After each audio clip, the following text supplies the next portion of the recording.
வணக்கங்க. இன்னைக்கு வந்து நம்ம வந்துட்டு மஷ்ரூம் தம் பிரியாணி தான் செய்ய போறோம். இதுக்கு வந்து ஒரு மசாலா வந்து அரைக்கணும்.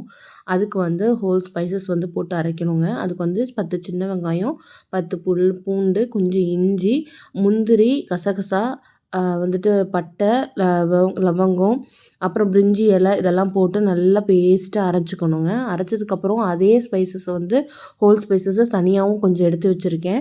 இது வந்து எண்ணெயில் நல்லா நிறைய எண்ணெய் ஊற்றிக்கோங்க. உங்களுக்கு தேவைப்பட்ட நெய் கூட ஊற்றிக்கலாம். போட்டுட்டு அந்த மசாலாவும் போட்டு நல்லா வந்து பொரிஞ்சு வந்ததுக்கப்புறம் ஏலக்காய் வந்து இதில் தான் நான் போட்டிருக்கேன். அரைக்கிறதுக்கு ஏலக்காய் நான் போடல.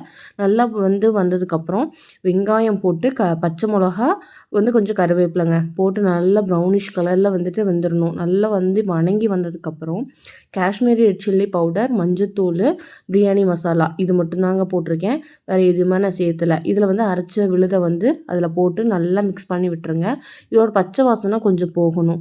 நல்லா பச்சை வாசனை போகும்போது தான் நல்ல மனம் இருக்குங்க. ரொம்ப டேஸ்ட்டாக இருக்கும். இதுக்கு வந்து நான் ஒரு 2 தக்காளி பழம் நீல வாக்கில் கட் பண்ணி வச்சுருக்கேன் சின்ன சின்னதாக. அதை போட்டு நல்லா இதில் வந்து வணக்கி விட்டுக்கலாம். ஏன் அந்த மசாலாவை வந்து எண்ணெயிலே போடுறோம் அப்படின்னா நல்லா வந்து ஒரு மனம் கொடுக்குங்க. ஃப்ளேவர்ஃபுல்லாக இருக்கும். காஷ்மீரி ரெட் சில்லி பவுடர் போடுறது வந்து கலருக்காக நான் கொஞ்சம் ஆட் பண்ணியிருக்கேன். அப்புறம் நான் 2 பாக்கெட் காளான் எடுத்திருக்கேன். காளான் போட்டு நல்லா கலந்து விட்டுக்கோங்க. நல்லா கலந்து விட்டிங்கன்னா அந்த காளானில் இருந்த தண்ணி, தக்காளி பழத்தில் இருக்கிற தண்ணி எல்லாமே அதுவே வரும்.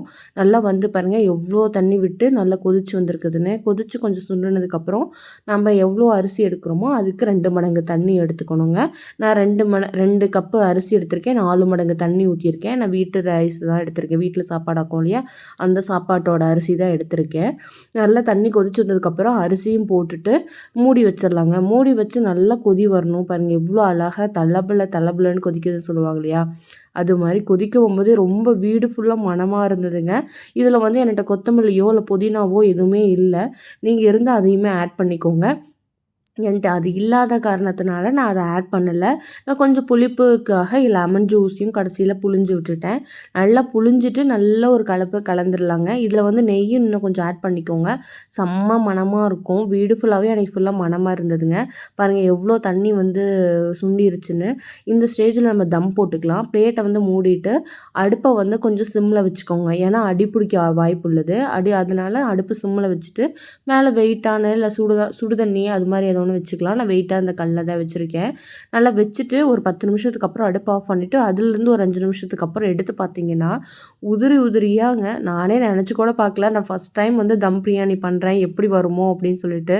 ஆனால் நல்லா உதிரியாக சூப்பராக இருந்தது. ஒரு கலர் விட்டுட்டு சத்தியமாக சொல்கிறேன் அடியே பிடிக்கலிங்க. அந்த மாதிரி செம்மையாக வந்திருந்தது. நானே நினச்சி கூட பார்க்கல.